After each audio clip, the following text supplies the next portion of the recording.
Okay, this is Ralph Zuranski, and I'm interviewing Joe Vitale, one of the most famous copywriters in the world. And Joe, I wanted to ask you a couple questions. Did you ever create a secret hero in your mind that helped you deal with life's difficulties? Well, first of all, I love the question because nobody has ever asked me that before. And the reality is, yes, I have, and that was something that helped me get through a rather difficult childhood. I haven't written too much about it, but because it was unpleasant, you turn inside and you often turn into your own mind, looking for comfort, looking for solutions, looking for inspiration. And I did a whole lot of that. So yes, I did. I mean, I was, like many people, into comic books, and so that was a first introduction to superheroes. And then creating a type of superhero for myself to be inspired by or to try to model was something I secretly did. And just like I've never been asked the question before, I've never talked about this before.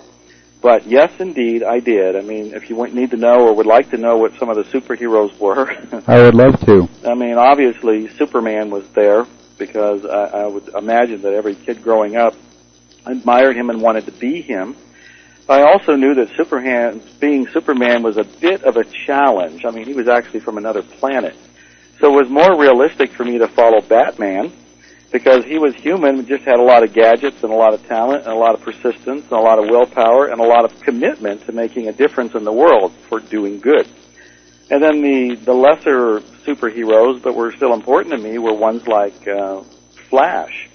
Flash was one of the superheroes who was able to run around the world in 8 seconds because he could do it in a flash. And I always thought that you can be incredibly productive if you were able to do what Flash could do. So those were some of the ones who came to mind. Did you create a secret hero of your own based on the qualities that those heroes actually had, that actually internalized within your own mind, that you could always rely on that secret hero for help? I created a version of that. I don't think it would be in the comic book area, but I pulled qualities and traits from them and from a lot of people that I admired. And this goes back to the other thing I did was read a lot. And I was reading biographies of people like Harry Houdini, who turned me on to magic. And for the longest time when I was a teenager, I thought I was going to be the world's greatest escape artist like he had been. I even had a name, Harry Excello. Was my stage name when I was 15, 16 years old. I mean, this is a major thing for a teenager to be going through. And so I would look at these heroes, and I would look at Houdini and Superman and Batman and Flash, and I'd look at their qualities to try to create a version of that in me. And I don't think I created a individual character that was somebody I then idolized. I think what I did was idolize a lot of these different superheroes, the living ones as well as the fictional ones, to pull out the qualities within me that I admired within them. And that's really the important statement. What were those specific qualities? Ooh, that's a good question. Boy. Okay, one of them, of course, was serving. And I'm looking at this now being 51 years old, looking back on what was turning me on when I was a kid and so forth, and I don't think I would have said serving at that point. But I can say it now because that's what these people were doing. When I looked at Superman, Batman, and Flash, and even Houdini, these people were providing a service in one way or another. The comic book heroes, of course, were trying to save the world and save the day and save victims and all of that. And Harry Houdini, of course, was providing people with entertainment, which is something I've learned that is profoundly important to the world. I mean, I've done books on P.T. Barnum and research on a lot of people that lived through the Civil War and the Great Depression and very turbulent, sad times. And they were able to find ways to entertain people and to serve people and to help people. And that was a big quality that I really admired because, and again, this is me speaking today, trying to reflect on what I was doing when I was a kid and growing up. They were getting out of their ego. And, of course, their ego is still involved in all of this. I mean, they're human, I'm human. But they were doing something bigger than their ego. They were doing something bigger than self-gratification. It was trying to be gratified by helping others. And I would say that is the number one biggest trait that I recognized and have tried to idolize and use. Do you think that those characteristics come from the non-dominant brain hemisphere of individuals? I know you're well aware of how the brain works with the left brain, which is the logical, the judgmental, the mathematical and verbal skills, the orientation and time and competition and judgment, where the other side is the creative side. Do you feel that that ability to serve comes from the emotional side of the brain? What a wonderful question. I think it actually comes from something deeper. So let's look at this for a second. Yes, there is the brain, and it does have both halves, and both of them are assigned different duties, even though recent research shows there's crossover in those duties. But something deeper than that seems to be the heart. And the heart is more like the soul, it's more like your spirit, it's more like your connection to the divine, your connection to the universe. It's where we are all connected. It goes deeper than the brain, it goes deeper than the thought process, it goes deeper than this conscious mechanism that's keeping us going, or even the unconscious mechanism that's keeping your blood pumping and regulating your body temperature and doing things that, consciously would drive you batty. You cannot handle it all. So I would say this desire to serve is coming from this deepest soul connection of the universe itself. And I don't know how to explain that in more specific scientific terms, and I actually believe that the research is still probing in that direction. They're not going to come back with conclusive evidence for a while. But I'm really talking about the spirit. I'm really talking about coming from deeper than what we would look at on a brain X-ray.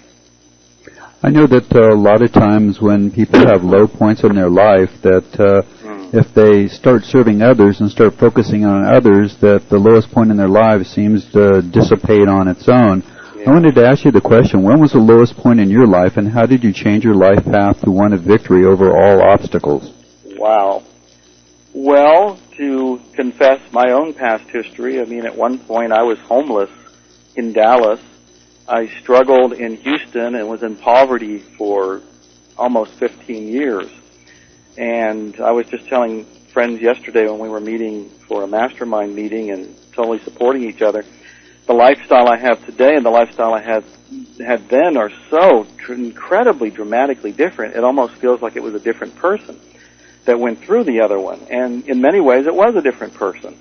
So the lowest points for me were probably those struggling years in Houston when I starved at times, when I took on jobs. I was a car salesman for a while, a reporter for a while, a cab driver for a while, a laborer for a long time, worked for a big oil company for quite a few years, doing work I absolutely hated.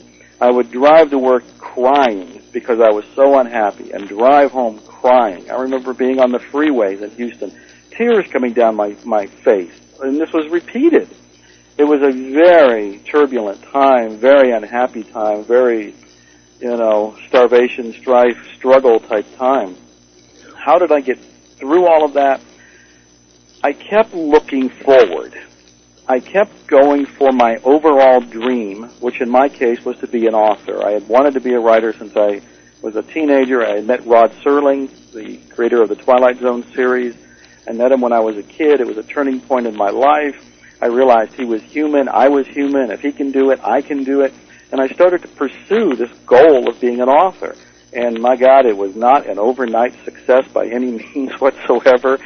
The scratching and worrying and crying and, concern, all of it took many, many years. And I kept looking forward. I would read the positive thinking books. A book that really changed my life was the book by Claude Bristol, The Magic of Believing. The Magic of Believing is still in print, came out in the 50s. It's still a classic book. I read books by Catherine Ponder. I was feeding my mind positive information, in a way trying to brainwash myself into being much more positive and optimistic in my life. I also found ways to listen to audio tapes. I was a big Nightingale Conant junkie. I was listening to Nightingale Conant audio productions long ago. When I was driving in my car, making those long rides in Houston on the freeway, it was a university on wheels, because in that car I would listen to those tapes. I would borrow them from the library. If I could afford them, I would buy them. I would find ways to get them. And again, I was feeding my mind with all of this positive stuff. And then I would look for the role models. I've had role models since I was a kid. I mentioned some of the comic book type ones. I mentioned Harry Houdini. But whenever I was interested in something, for a while I was interested in boxing. I looked for role models there. I was a big fan of Floyd Patterson and James J. Corbett, and even for a while Muhammad Ali. And when I was interested in And being an attorney at one point, this was, teenage years when you're trying to find your way, I was fascinated by Clarence Darrow, one of the most famous attorneys, and I would study him. I actually drove and went to his birthplace in later years and did some research on him, trying to absorb his best traits and put them within myself. And then, of course, the biggest and final thing that helped me to kind of come out of the quicksand that I was in was having a coach who believed in me. And I tell about this in my new book, The Attractor Factor, which is coming out in a week or so. I worked for about 10 years with a healer by the name of Jonathan, and he really supported me and encouraged me, and he even worked with me without charging me for a long, long time, knowing, of course, that I couldn't pay him at that point. It was just totally in poverty. So all of these things were things that I was doing to pull myself out of this poverty mindset that was a quicksand that was keeping me dragged down. So I was trying to pull myself up while also being pulled down, and I had to use books, tapes, and support in order to get out of it. Was your hating what you were doing and not seeking after your dreams, was that the sort of the impetus that sent you down that trail to being homeless and having nothing and just hating your life? Interesting. I would say that focusing on my goal to the exclusion of all other things made it difficult for me to proceed. And what I mean by that is there's opportunities around us all over the place. I wrote a book on Bruce Barton, who was the founder of a big advertising agency, BBDO, and the book's called The 7 Lost Secrets of Success. And in it there's a quote that said, he's been out of work many times in his life, but he was always able to find work as long as he was open-minded about what he was willing to do. So by being so focused on, I only want to be an author, and that's the only way I want to make my career, it's the only way I'm going to make money, I was dismissing a lot of the good that was around me. Today I can look back and say, wow, it was fantastic that I was a car salesman for a while. I mean, I hated it while I was a car salesman. But I look back now and think, I had one of the best trainings in human psychology you ever could have had. I look back and hated that I was a cab driver for a while. I mean, that was a job I despised. And I look back and think, wow, it was wonderful that I was able to learn the city of Houston and got paid to do it for a while because I was driving a cab and was forced into knowing the streets. Now I can look back and see the positive in what looked like a very negative experience. So I'm having a bit of blinders on probably kept me from realizing the positive that was right around me. So when there's difficult things going on in your life and you just don't know what to do or how to handle it, do you believe that there's a silver lining in every dark cloud? Yes, absolutely. And again, I didn't know that a long time ago. It is absolutely true. One of my phrases, and I wrote an article about this, it's on my website at mrfire.com. There's an article about turn it into something good, which is my little phrase, and I write about this in The Attractor Factor. No matter what happens to you that seems to be throwing a wrench into your life or seems like the Murphy's Law is at work, look at it and say, how can I turn this into something good? There's a quote from a book I like. It's by Kurt Wright, and I forget the title of the book. I also mentioned this in The Attractor Factor. And I'll paraphrase it because this is so profound. He says, have you ever noticed in your life that you've gone through periods that were really bad, really down, really unhappy? There were experiences that you just wish you could get out of. But a year later, you look back at that experience and you were able to see the good that came out of it. Almost always that's the case. I mean, if we're real open-minded and we're conscious and we're aware, we can look back and say, yeah, after a year or so I look back and I can say, yeah, I can laugh about that now, and I can see the good that came of that now, and I can see how whatever took place that I thought was nasty at that time led me to something that's truly wonderful. Well, he said, if that's true, when something happens to you in this moment that looks like it's negative, look for the good in it that you'll see in a year. So you believe that it's important to take an immediate positive view of setbacks, misfortunes, and mistakes as soon as they happen? Absolutely, without any doubt, without any hesitation. You and I heard Ted Nicholas speak recently at the event, and he was talking about all the experiences, these failures, or what people call failures. He looked at them and saw that they were the most educational experiences of his life. It isn't the successes, for the most part, that teach you new things. It's the failures. Well, if that's the case, then a failure isn't really a failure. A failure is an educational success. So it's looking in each moment for the good, realizing it's always there. It's your eyesight that needs to be cleaned, your glasses that you're looking through, your mental lens, your perception, so that you see that, oh yeah, there is positive in this moment. You may really resist looking for that because in the moment your ego is saying, this isn't going the way I want it to go. This isn't what I had in mind. This isn't the plan. But that's your ego. Step aside from that and kind of look at it from a universe's perspective and say, oh, maybe this is part of a puzzle and I don't see the whole puzzle yet. But I got to trust that it's a really good puzzle. So you feel it's good not to be judgmental about the things that are happening in your life, whether positive or negative, but just accept them for what they are and try to react to them? Absolutely. And respond to them is more the word, because react to them, we often react unconsciously to events that happen to us. If we respond to events that happen to us, we're much more aware of our choices. I have a ring that I don't wear all the time because it's priceless. It's a ring that is 2,000 years old. It's from ancient Rome. And on the ring is inscribed the word fidem, F-I-D-E-M.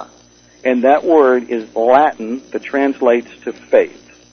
And I wear it as a reminder to me that no matter what's going on, have faith or have trust that this is all happening for the good.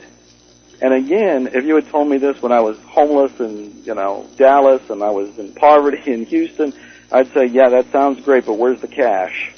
How important is it to be an optimist? It is incredibly important, and it's important for me to explain something about that because I am today an optimist. I remember being in college in the 70s, the early 70s, and a friend of mine at the time said I was a natural-born pessimist. Wow. And today people look at my life, they look at my writings, they look at my website, they listen to my audio program, and they say, wow, Joe's a natural-born optimist.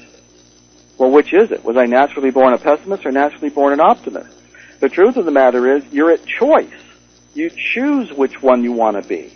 I have now chosen, because of learning from experience, that it's a wiser choice to come from optimism. Look for the sunny side. I mean, who wants to go through life feeling depressed? You don't see your opportunities. Your energy is low. Nobody wants to work with you. Nobody wants to be around you. You drag. But if you come from optimism, then you start going in the direction of fulfilling your dreams. Who are some of the heroes in your life? I know that you've had some tragic times and some difficult times. Were there any real heroes other than the coach that you're talking about? And who are the heroes in your life now? Yeah, there's probably been dozens of them. A few names that come to mind. Bob Bly is an author and a copywriter out of New Jersey who mentored me without fee, without obligation, without asking anything in return when I was first starting out. I was back in the Houston days, and I thought, well, I wanted to be an author, and he was coming out with a lot of books. By this time, he's written 50 books. He had a dozen or more books at that point, and this was before the Internet, of course. I would write him snail mail letters and ask questions. He always answered them. He gave of himself totally freely. Today, we're friends. Today, we're colleagues. Today, we're peers. In fact, when he wanted to go on the Internet, he came to me and asked for advice. And this was so karmically just because I was able to give back to one of my heroes. When I finally met him one time, he came to Houston, and I went to hear him speak. And I told him it was like meeting one of my superheroes because Bob Bly had so influenced me. He was one of the heroes and still is in my life. Paul Hartunian is another one. Paul Hartunian is the guy who sold the Brooklyn Bridge. He's a publicity expert. He's a fan of P.T. Barnum, and he sat down with me 12 or more years ago, again back in Houston, and I was starting to come up for air, and I was publishing books and doing fairly well. And he spent a 3.5-hour dinner with me in Houston. He was giving a speech. He invited me to come over after he was done. I met with him. We went out to eat. I spent 3.5 hours with him, and all he did was give. He gave of himself. He gave information. He gave advice. He told me what I should be doing. He told me what I needed to be changing.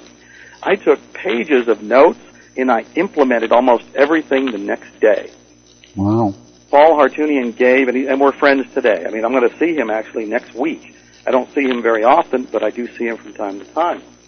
So he's another one who has greatly helped me, and there's a whole long list of them. And many of them are heroes to me that are long gone and who I never met. Bruce Barton, who I wrote about, P.T. Barnum, the great showman, the great circus promoter. I so think he's a hero in my life that he's like a spirit guide for me. He's somebody looking over my shoulder all the time. And I wrote a book about him, There's a Customer Born Every Minute. I went to his gravesite, I went to his home, I went to his old stomping grounds, I did research on him. I feel very much akin to that man. I haven't met him, but he's still one of my heroes. So I greatly believe in having heroes. They help pull the best out of yourself. They help inspire you to go forward. So this is one of the $1 million tips that people don't talk about very much, but having heroes is one of the ways to dramatically change your life. In copywriting, I think the word is mightier than the sword, the pen is mightier than the sword, and yes. You being one of the top copywriters and having just unbelievable success and generating income for yourself and for others, how important do you think having a concept of yourself as a hero is when you're actually doing writing? Interesting. I don't know that I've ever looked at that question before. As I sit here and kind of think about it, I am aware when I'm sitting down to write that I've got a built-in fan base. And I don't mean that as an ego trip saying, oh, Joe's got a fan club. I mean that my words influence people. And that is profoundly powerful. It makes me pause and realize, Joe, be careful what you write. Not that I'm going to write anything negative, but I am going to write something people are going to read and they're going to be influenced by.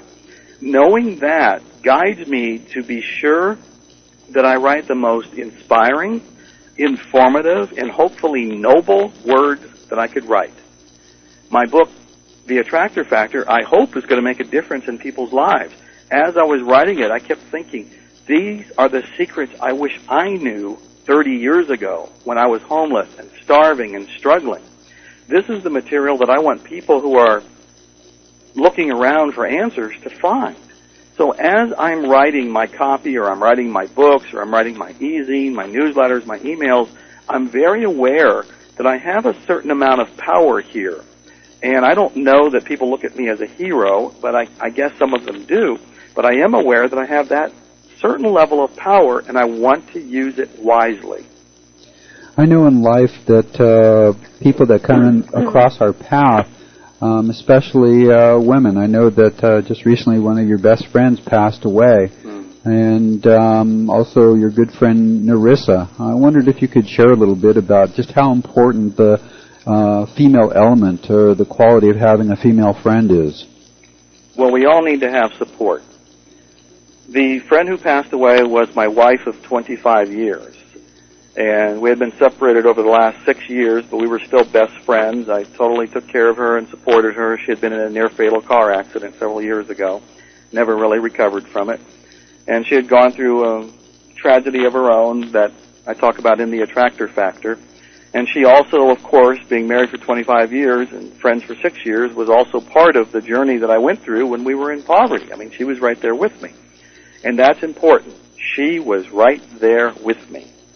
We supported each other. Those were not easy times, and I'm so sad that she's gone because the loss is profound, but also because she can't benefit from the success now. You know, she was with me during those poverty years. Having that support is incredibly profound because without it, you really feel like you're one person against the world. Now, that's not the case, but that's what it feels like. So having support from a loved one is priceless. I don't know how to put any more words to it than that. Marion totally supported me. I totally supported her. It was this win-win relationship that created an extra set of energy or more additional strength than even two people together. And Narissa is the same way. Narissa and I are supporting each other. We love each other. We're together out here in our country estate now. And, she knows what I do for a living, and it's Saturday as we make this phone call, this interview. And she'd probably prefer that we go do something fun, because we've been working night and day, and we just get done with that seminar that you were also at in San Antonio. It was intense.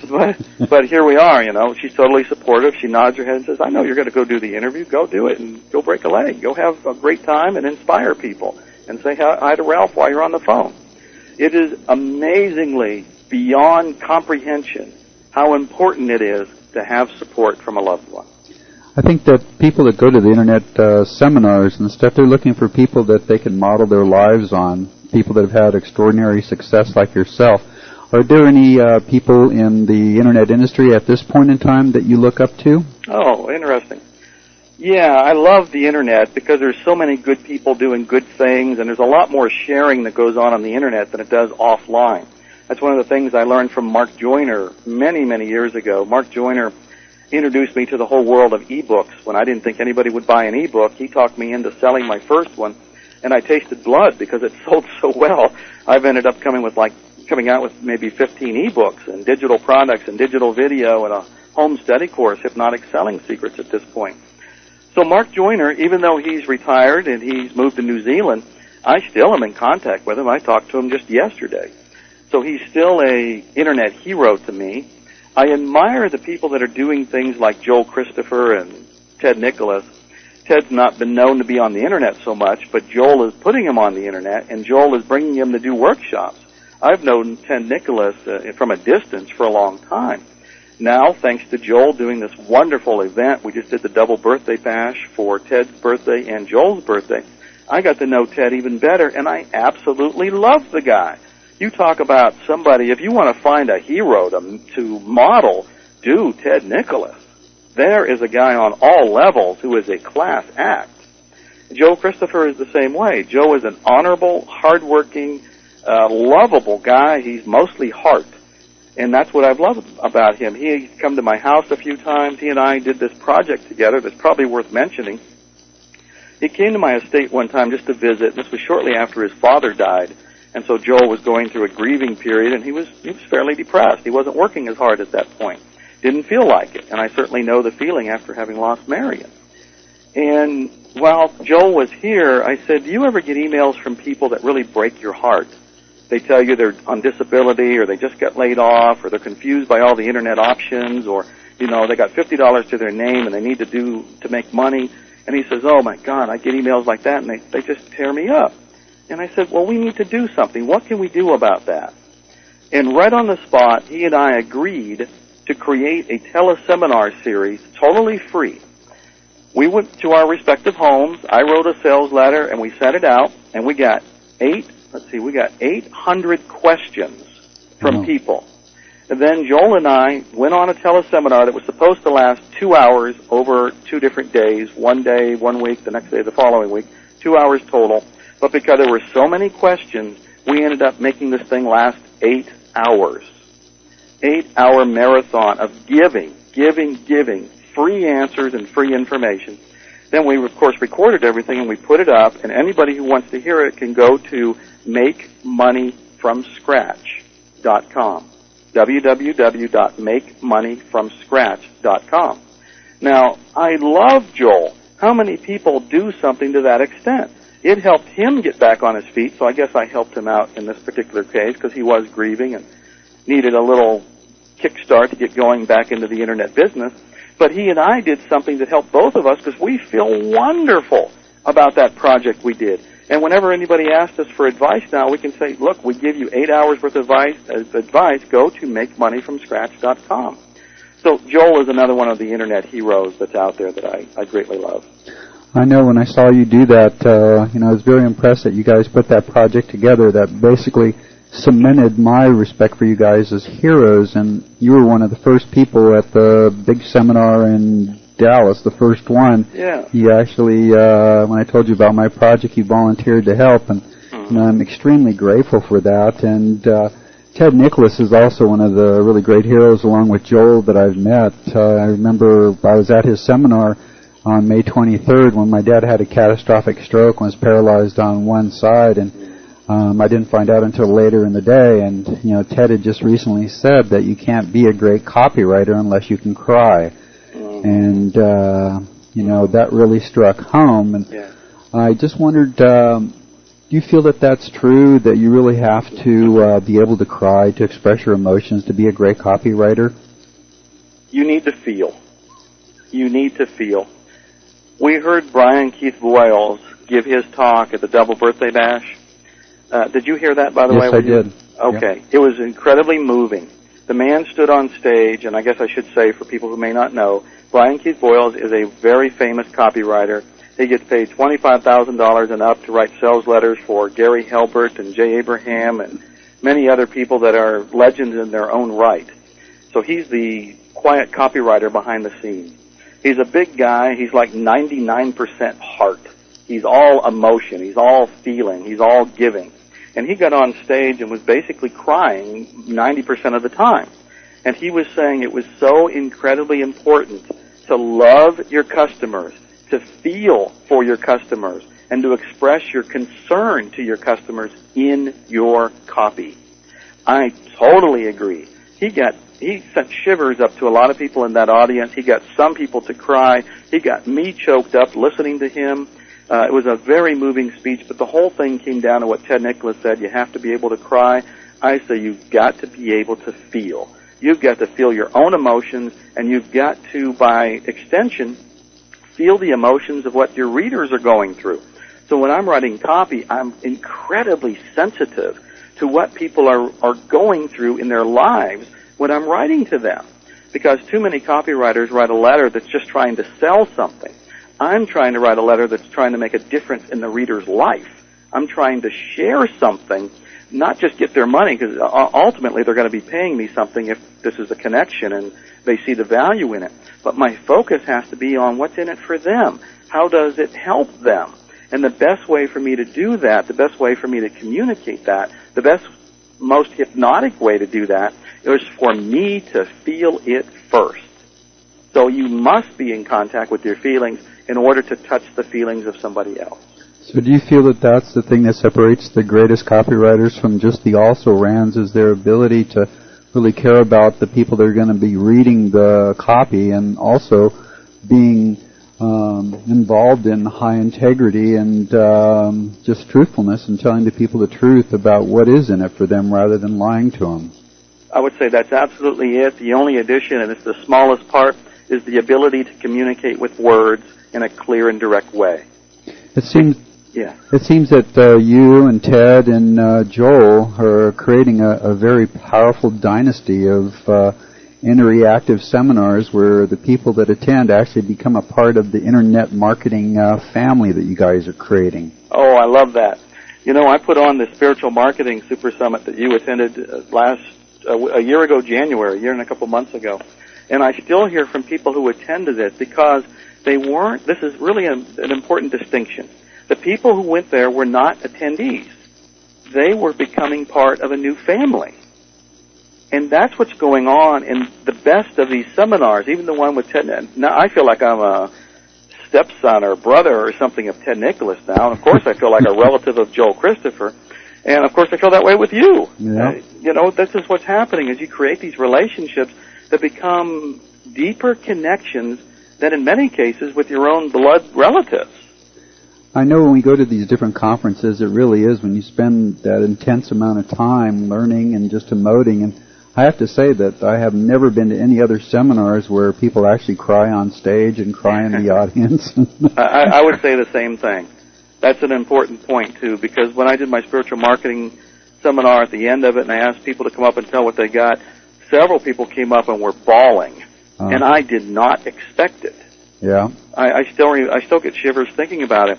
The same thing happened at Ted Nicholas's event. I've seen the same thing happen at Joel's other events.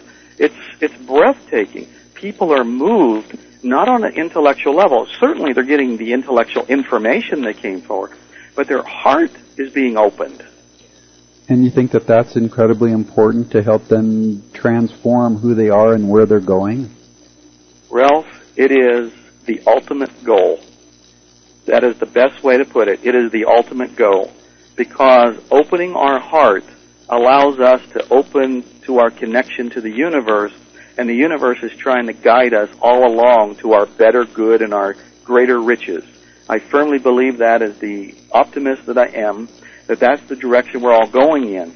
And we resist that connection when we're locked into our brain and we're closed off from our feelings.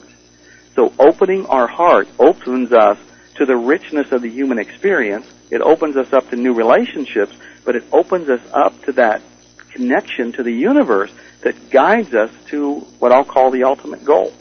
Do you feel that when we go to the conferences that it's the connections that we make with other people are the primary factors that determine our success in the future? Yeah, that's exactly it. And you know what? Very few copywriters mention that when they're trying to sell a seminar. And I think that's a mistake. When we go to promote a seminar, almost everybody, and myself included, I'll fall into this trap, will focus on who's going to speak and what's their topic. And we almost forget that, you know what's more important than who's going to speak and what's their topic is the meeting of new people, the interaction, the networking, and the new family. That is more important.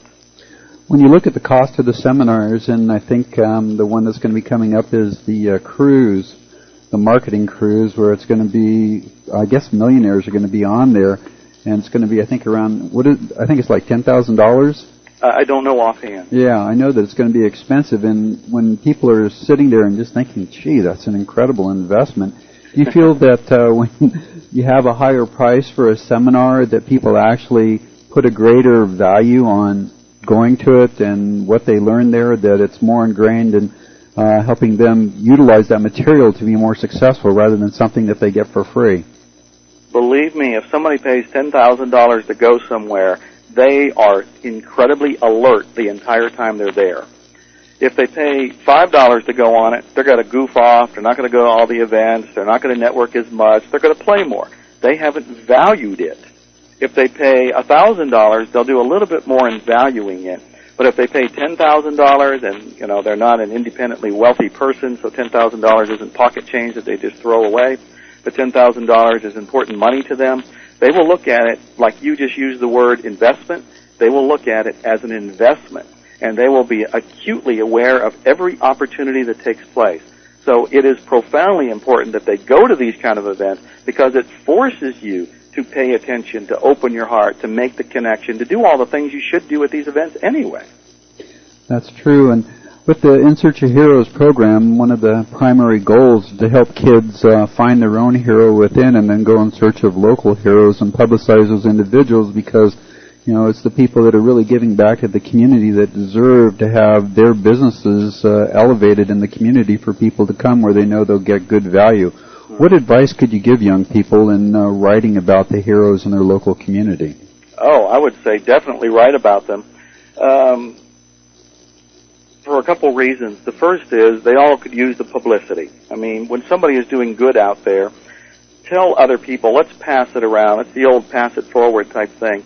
Let's get attention to the good that's going on in the world because the mass media, for the most part, focuses on what isn't working. Let's focus on what is working. So this is a contribution to the universe itself, the contribution to the planet, to write about the people who are making a difference, who are influencing you, who are influencing others. And when I say write about them. Write an article for the local magazine, write an article for the newspaper, write an article for your e-zine or your blog or your website, whatever that happens to be. You can also even distribute news releases, which I'm a great fan of doing. I learned it from one of my heroes, P.T. Barnum, and, of course, another one, Paul Hartunian. You can get the media directory from any big city, whatever the biggest city is close to you. Like I'm near Austin and San Antonio. I would call the Chamber of Commerce in both cities and say, I would like to have the media directory or the media guide for the city. It costs usually under $15. Sometimes it's $50, but it's still affordable. It'll list all the media contacts, radio, TV, newspaper, the weeklies, the monthlies, the whole bit, and send them news releases saying, I have found a hero in my area, this is what they're doing, I'd like to do the story, or even propose they do the story. But this will serve you because you're going to feel good. You're going to become a hero to the community, maybe in a quiet way, but you'll feel good because you're giving to the community. The person who is already giving to the community that you're doing the story on is going to feel good, and it'll reinforce their continuing to do good. And then, of course, when the story is broadcast or printed or distributed, even more people will hear about the good that is being done. This is the kind of ripple effect we want to go out into the world. Let's create more heroes by talking about the heroes who are already out there. If you had 3 wishes for your life and for the world that would come true instantly, what would they be? Holy smokes.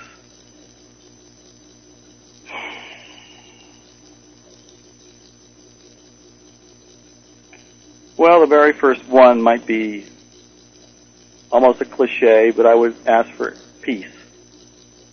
No war, peace. I would ask for peace.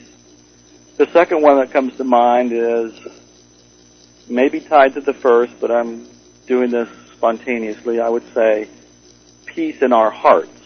And, of course, peace in our hearts would probably lead to peace on the planet permanently. But I'll go with that. So the first is the peace with wars stopping, all the violence that's going on. Peace. Let's have peace. And the second one is peace in our hearts. And the third is I would love for people to connect to the universe through their heart. I would love for them to just instantly wake up to the connection to the universe through their heart that's virtually already there, but they haven't maybe acknowledged it.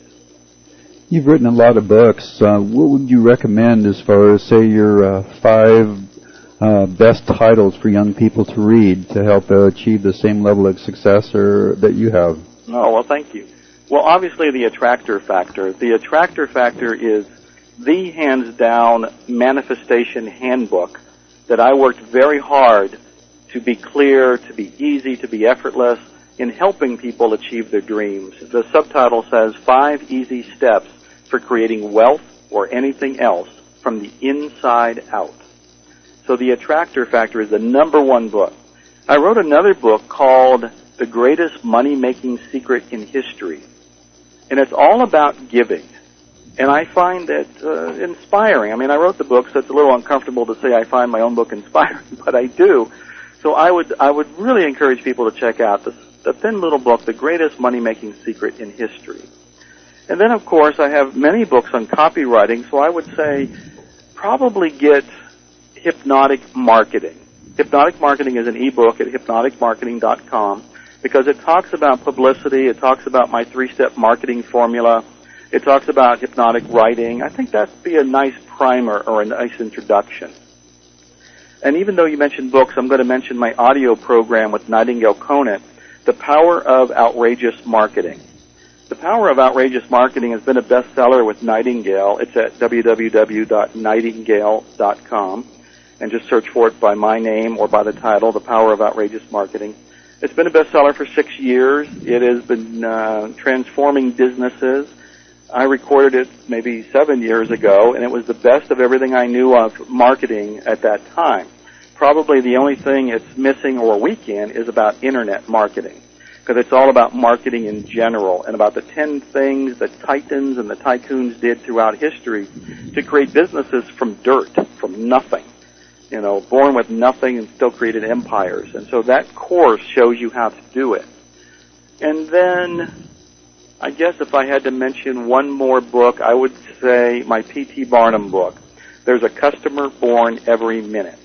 It's a little hard to find now because it's out of print. It does come with my home study course, Hypnotic Selling Secrets, which is at hypnoticsellingsecrets.com. So I would say, Ralph, those are the titles that come to mind.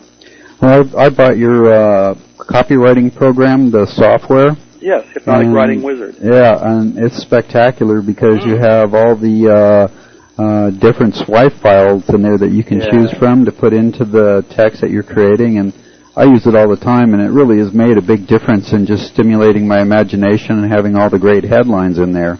And it also has in it Hypnotic Writing, my first ebook, and Advanced Hypnotic Writing, the second ebook. So Hypnotic Writing Wizard, thank you for acknowledging that, is available. It's at hypnoticwritingwizard.com. Yeah, that was a great program. Well, I really appreciate your time, Joe, and just your ability to open your heart to everybody in this interview. And I was wondering if you could leave us with one parting thought. Yes, I can. State your intention for what you want in your life and go for your dream. Not allowing anything to slow you down or stop you, always pausing to reflect that if something looks like it's stopping you or slowing you down, there's a good reason for it. And take a look with faith, with trust, and keep going forward. That's a beautiful thought. Thank you so much for your time. Thank you, Ralph.